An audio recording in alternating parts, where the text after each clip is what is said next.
Good afternoon आशा करुच्ची समस्ते भलरे थिबे। आज आम OTET exam 2025 child development and pedagogy unit 3 रे थिबा शेष पार्ट मेधावी और प्रतिभाशाली शिक्षार्थी शिक्षण व्यवस्था कौन अच्छी से आम किसी टॉप सिलेक्टेड क्वेश्चन आज आलोचना करबा। चलतु देखिबा प्रथम प्रश्न, बुद्धि संपर्कीय दुई उत्पादक तत्वर प्रवर्तक किए किए थिले? Option A Spearman, option B Galton, option C Binet, option D Terman. तो सठिक उत्तर ऑप्शन सी स्पियरमैन। स्पियरमैन होउचंती बुद्धि संपर्कीय दुई उत्पादक तत्व जो थिला तार से प्रवर्तक थिले। जणे व्यक्तिंकर बुद्ध्यांक 130 हेले निम्नोक्त उक्ति मध्यरु केमति ठीक? जेतेबेले तांकर बुद्ध्यांक 130 अछि से कहिछि मानसिक बयस प्रकृत बयस ठारो बड़ हबो बा अधिका हबो। मानसिक बयस इक्वल टू प्रकृत बयस, मानसिक बयस प्रकृत बयस ठारो कम हबो एवं कौन से नुहे। तो सठिक उत्तर हबो ऑप्शन ए मानसिक बयस प्रकृत बयस ठारो अधिका हबो। कारण जेतेबेले मानसिक बयस प्रकृतिक बयस ठारो अधिका हबो सेतेबेले बुद्ध्यांक संख्या कोन ना 100 रु ऊपर को होई थाए। ओके, मानसिक बयस इक्वल टू प्रकृत बयस तामेने सेतेबेले बुद्ध्यांक 100 हेई थाए। ओके, बुझी पड़छन्ती? ऑप्शन सी सर देला मानसिक बयस जेतेबेले प्रकृत बयस ठारो कम हेइतिबो सेतेबेले कोन ना बुद्ध्यांक 100 रु मध्ये कम हेइ थिबो। ओके, परवर्ती प्रश्न, केउ परीक्षण द्वारा जणे प्रतिभावान शिक्षार्थी को चिन्हि पारिबो? केउ परीक्षा द्वारा चिन्हि पारिबो? ऑप्शन ए निदानात्मक, ऑप्शन बी एकक परीक्षण, ऑप्शन सी बुद्धि परीक्षण, ऑप्शन डी सामर्थ्य परीक्षण। तो सठिक उत्तर ऑप्शन सी होची बुद्धि परीक्षण, जहा द्वारा कि जणे प्रतिभावान शिक्षार्थी को सहजरे चिन्हा देई पारिबो। प्रतिभाशाली शिक्षार्थी मानकर बुद्ध्यांक प्राय केते हेइथे? प्रतिभाशाली शिक्षार्थी जेहेतु जणे प्रतिभाशाली शिक्षार्थी तार बुद्ध्यांक केते हेइथिबो? ऑप्शन ए 90 रु अधिक, ऑप्शन बी 100 रु अधिक, ऑप्शन सी 120 रु अधिक, ऑप्शन डी 130 रु अधिक। तो करेक्ट आंसर कोन हेइथिबो? ऑप्शन डी 130 रु अधिक जतेबेले हेइथिबो बुद्ध्यांक सेतेबेले कोन ना ताकू आमे प्रतिभाशाली शिक्षार्थी बोली कहि थाउ। ओके, परवर्ती प्रश्न, निम्नोक्त केउ पद्धति द्वारा प्रतिभाशाली शिक्षार्थी मानकु चिन्हट करा जाई पारिबो? केउ पद्धति द्वारा? ऑप्शन ए देला लब्ध ज्ञान परीक्षा, ऑप्शन बी शिक्षादान और प्रदर्शन, ऑप्शन सी वंशानुगुण, ऑप्शन डी व्यक्ति विश्लेषण। तो करेक्ट आंसर कौन हम? ऑप्शन डी व्यक्ति विश्लेषण। आम व्यक्ति विश्लेषण प्रक्रिया द्वारा पद्धति द्वारा कौन करबा ना प्रतिभाशाली शिक्षार्थी मानकु सहजरे चिन्हट करि पारिबा। आम राज्यर शिक्षक मानक पई विभिन्न प्रकार व्यापक सेवाकालीन प्रशिक्षण व्यवस्था करथिबा संस्था कि आम राज्यर जो शिक्षक अछिन से मानक पई गोटे सेवाकालीन प्रशिक्षण व्यवस्था अछि, गोटे संस्था करूछि। संस्था कौन? से संस्था होची अपेपा। से संस्थाटी कौन? अपेपा। परवर्ती प्रश्न, असाधारण बुद्धि संपूर्ण पिलांक बुद्ध्यांकर परिमाण केते? असाधारण बुद्धि बुझी पारछन तो प्रथम ऑप्शन देले 120 रु 140, 140 ताठारु अधिक, 110 रु 120, 90 रु 110। 90 रु 110 तो केबे हेबो नाही। ओके, 110 रु 120 ये भी हेबो नाही। तो कौन हबो करेक्ट आंसर? 140 रु अधिक। ओके, 140 रु अधिक हेले कौन हबो ना सेतेबेले ताको आमे कौन कहबा? असाधारण बुद्ध्यांक बोली, सॉरी असाधारण बुद्धि संपूर्ण पिला बोली आमे ताको कहबा। तेरे हमर कौन ना बुद्ध्यांक 140 में ताठारु अधिक होइथिबो। परवर्ती प्रश्न हेउची, शिक्षक केउ शिक्षार्थी मानक आधार रे पाठ्य और सहपाठ्य कार्यक्रम संयोजन करंती? केउ शिक्षार्थी? मंथर ना, ऑप्शन बी अनग्रसर, ऑप्शन सी प्रतिभाशाली, ऑप्शन डी साधारण। शिक्षक कौन करते ना साधारण शिक्षार्थी आधार रे पाठ्य और सहपाठ्य कार्यक्रम संयोजन करंती। शिक्षक देखते ए पिला मंथर, ए पिला अनग्रसर कि ए पिला प्रतिभाशाली। शिक्षक कौन देखते साधारण पिला करंती एवं सेथिरे प्रत्येक पिला अंशग्रहण करंती। बुझि पारले? परवर्ती प्रश्न,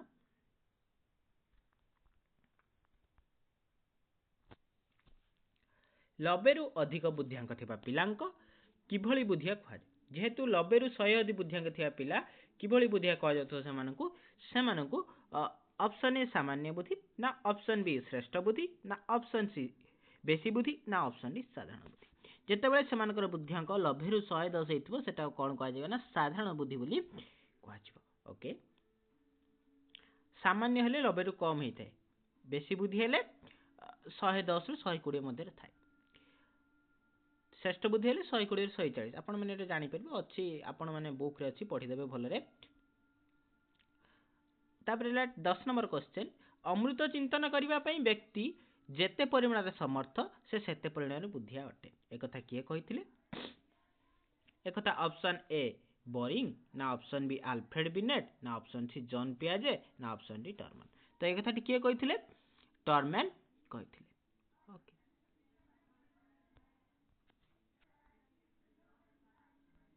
एक साधारण मानकीकृत बुद्धि परीक्षण रे जो शिक्षार्थी मानकर बुद्धियांक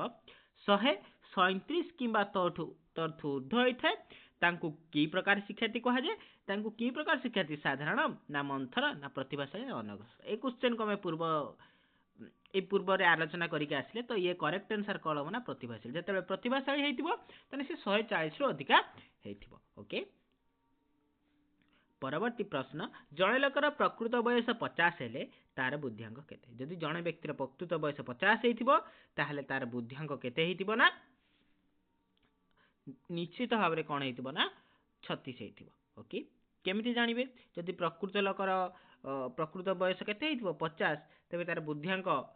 36 केमिति ताहले यार मध्ये गोटे फार्मूला अछि फार्मूला को मु डिस्क्रिप्शन ले जणाई देबी गोटे नहले आपण माने हमर टेलीग्राम चैनल ले जॉइन कर देबे मु सेठी फोटो देई देबी केमिति कोन बाहर 36 बोली ओके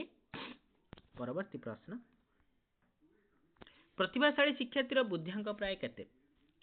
100 रु अधिका ना 90 रु अधिक ना 120 रु अधिक ना 130 रु अधिक प्रतिभाशाली शिक्षार्थी हेतिबे माने सेमानकर बुद्धियांक केते हेतिबो ना 130 रु अधिक निश्चित भाव रे होइतिबो समस्त शिक्षार्थी मानक मध्यरु केते शतकड़ा प्रतिभाशाली शिक्षार्थी थांती शतकड़ा 2 रु 3 ना शतकड़ा 3 रु 5 ना शतकड़ा 5 रु 6 ना शतकड़ा 5 रु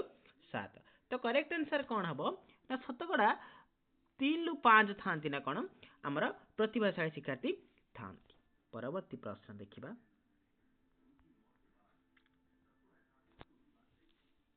जणे व्यक्तिर बुद्धियांक 140 रु अधिक हेले ताको निम्नोक्त केउ वर्ग रे रखा जे जदि जणे व्यक्तिर बुद्धियांक कोन हेतिबो ना 140 रु अधिक होइता ताको कोन बेसी बुद्धि ना असाधारण बुद्धि ना श्रेष्ठ बुद्धि ना सामान्य बुद्धि तो करेक्ट आंसर कोन हबो असाधारण बुद्धि बोली ताको हमें धरिबा जेउ पिला मानकर शैक्षिक उपलब्धि रे स्तर से माने के स्वाभाविक क्षमता अनुपात रे कम से मानन को अनग्रसर शिक्षार्थी कहा जे पड़े एही मत के देइथिले ऑप्शन ए स्कनेल ऑप्शन बी बॉट ऑप्शन सी बांट हॉल ऑप्शन डी बिनेट तो एही मत के देइथिले एही मत देइथिले बांट हॉल एही मत देइथिले कोन देइथिले कि जेउ पिला मानकर शैक्षिक उपलब्धि रो से मानकर स्वाभाविक क्षमता अनुपात रे कम ओके ए कथाटी अनग्रसर शिक्षार्थी से माने कहा जे ए कथाटी के कहथिले बांट हॉल कहथिले ओके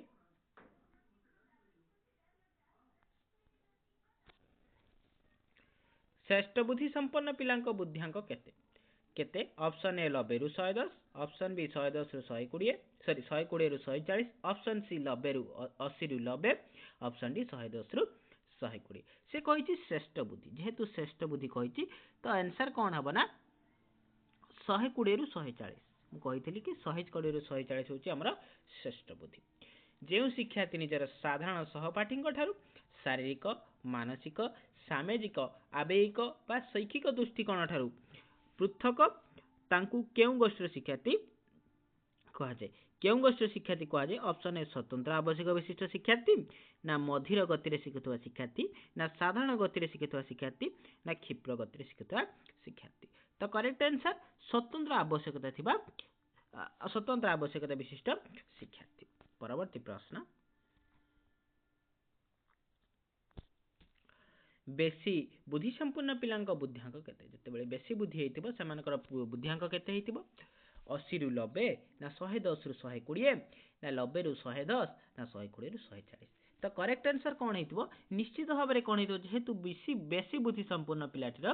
निश्चित भाव तार बुद्धियांक केते हेतिबो ना 110 रु 120 साधारण बुद्धि हेतले 90 रु 110 आपण माने जानि जंती कि साधारण बुद्धि हेले ओके साधारण बुद्धि हेले 90 रु 110 ओके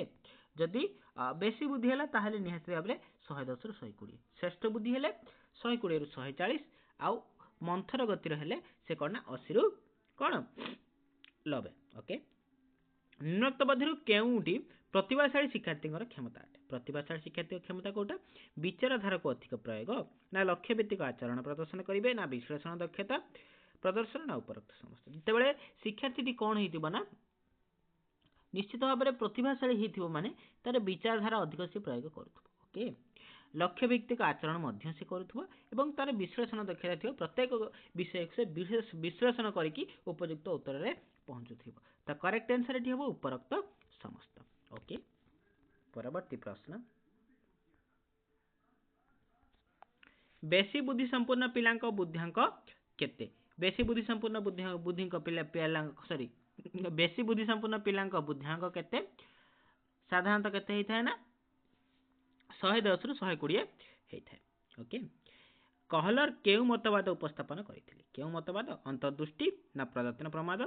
ना सापेक्ष प्रतिबद्ध ना अनुबंध कहलर कौन करथिले कहलर प्रदत्तन प्रमाद सॉरी कहलर को सॉरी अंतर्दृष्टि मतवाद उपस्थापन करथिले ओके परवर्ती प्रश्न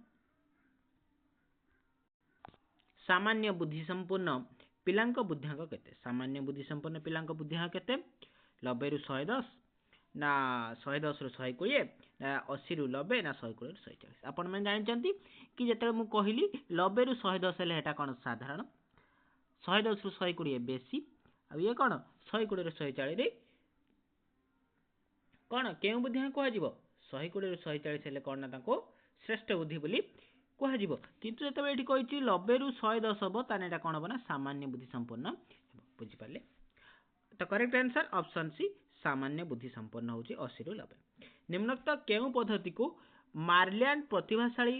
शिक्षार्थी मान चिन्हट करने सुपारिश करते केउ पद्धति व्यक्तिगत बुद्धि परीक्षण ना दलीय बुद्धि गरीक्षण ना शिक्षक पर्यवेक्षण ना उपरोक्त समस्त तो ये जो मार्लियान प्रतिभाशाली शिक्षार्थी मान चिन्हट करने किसी सुपारिश करते किसी पद्धति से पद्धति भितर कौन रोचे ना यही व्यक्तिगत बुद्धि परीक्षण रोचे ओके आउ दलीय बुद्धि परीक्षण शिक्षक पर्यवेक्षण तो करेक्ट आंसर उपरोक्त समस्त परवर्ती प्रश्न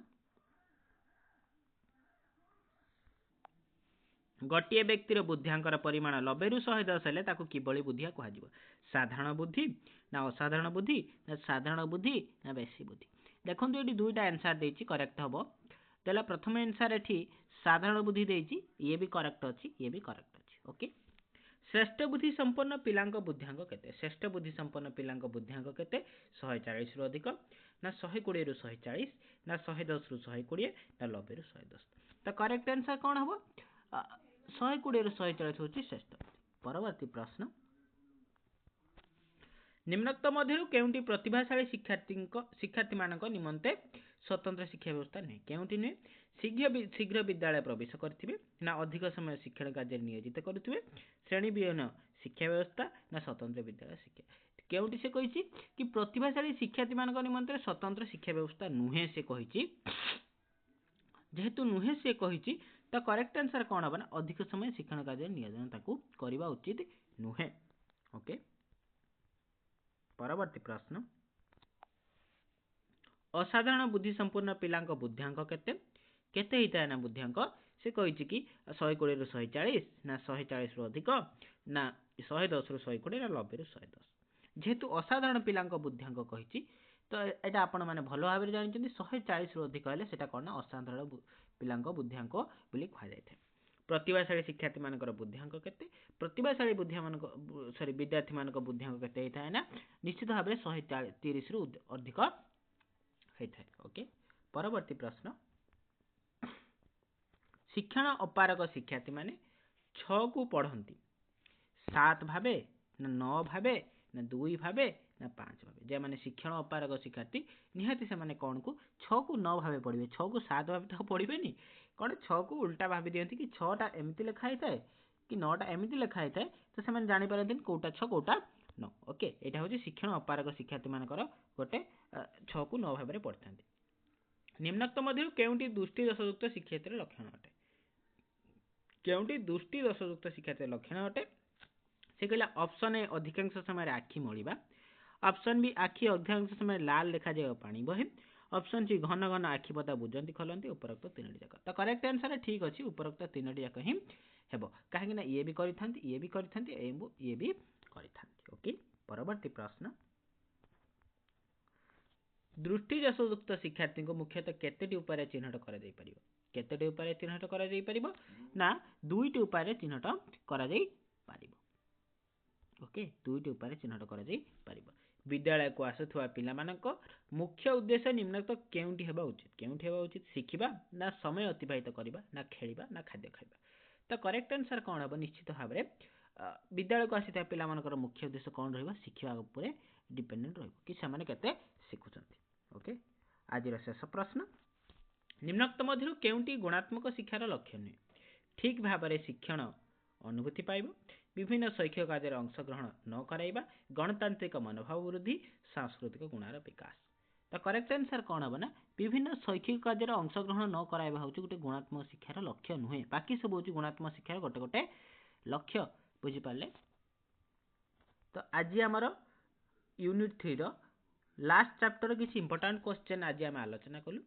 एही भली ओटीटी रिलेटेड जेटी रिलेटेड वीडियो देखिबाकू एही चैनल को लाइक शेयर एवं सब्सक्राइब करंतु आपण माने जदि आम टेलीग्राम चैनल रे जॉइन करि नहंती तने ए वीडियो रो डिस्क्रिप्शन रे टेलीग्राम लिंक अछि आपण माने जॉइन करनेबे